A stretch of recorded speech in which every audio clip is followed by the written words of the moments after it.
Hello दोस्तों, मैं हूं दिनेश किवरा। आप सबका स्वागत है न्यूज़ टाइम के अंदर। भारत के सुप्रीम कोर्ट ने एक मिस्टर अश्वनी उपाध्याय हैं जो बीजेपी के मेंबर हैं, उनकी अपील दर्ज की है।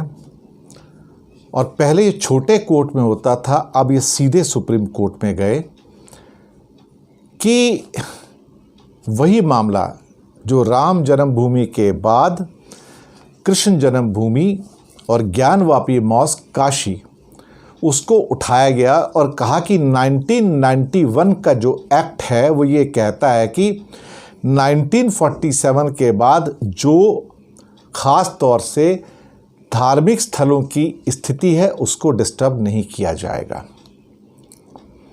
उन्होंने कहा कि ये एक्ट ही इल्लीगल है।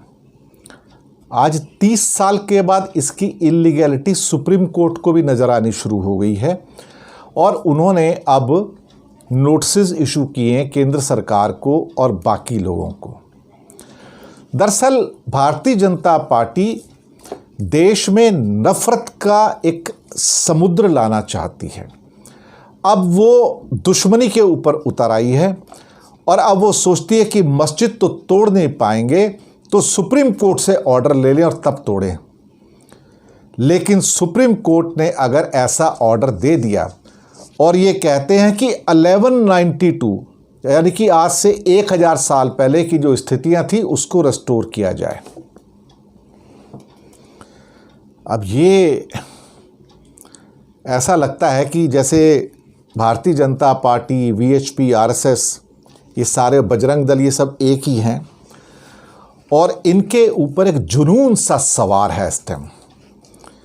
ये जुनून नफरत का, ये जुनून मुसलमानों के प्रति नफरत का, और अब इनके अंदर हिंदुओं के, ख़ास तौर से सिखों के प्रति नफरत का कि उनको खालिस्तानी और आतंकवादी बुलाते हैं। दरअसल ये भारत को एक ऐसे नफरत के संसार में झोंक देना चाहते हैं जहां से भारत शायद कभी वापस नहीं आ पाएगा। कुछ लोग कहते हैं कि सुप्रीम कोर्ट इस समय, जैसे कि यशवंत सिन्हा ने भी कहा है आज टीएमसी ज्वाइन करने पे, कि अब सारी इंस्टीट्यूशंस जो हैं एक तरह से इन्हीं के हथियार बन गए हैं और सुप्रीम कोर्ट भी जो है, जो जुडिशियल सिस्टम है, जुडिशरी भी है, अब वो भी वही जजमेंट देती है जो सरकार चाहती है। ये यशवंत सिन्हा ने भी आज कह दिया। इन हालातों में देश कब तक जिंदा रहेगा, अब इस बात पे भी डाउट हो जाने चाहिए, क्योंकि जब नफरत इतनी ज़्यादा बढ़ जाएगी तो उसके फिर कॉन्सिक्वेंसेस भी होते हैं, परिणाम भी होते हैं। जब आप नफरत को इस हद तक झोंक देते हैं लोगों के अंदर कि अब इसके बाद दूसरे लोगों के पास कोई चारा नहीं बचेगा, तो फिर उसके परिणाम भी बहुत खतरनाक हो सकते हैं। ये शायद बीजेपी अभी सोच नहीं पा रही है। अगर सोच लेती तो आज इस किस्म की काम ना करती और इसको बीजेपी की जो टॉप ब्रेस है, मैं टॉप की बात कर रहा हूँ, ये उनका आशीर्वाद प्राप्त है। जैसे कि हरियाणा के अंदर 75% रिजर्वेशन, ये बिना टॉप ब्रास के बिना नहीं आ सकता है। हर वो डिसीजन जो कोई मुख्यमंत्री बीजेपी का लेता है वो उनके आशीर्वाद से लेता है। ये भारत आगे कहाँ तक जा पाएगा नहीं पता।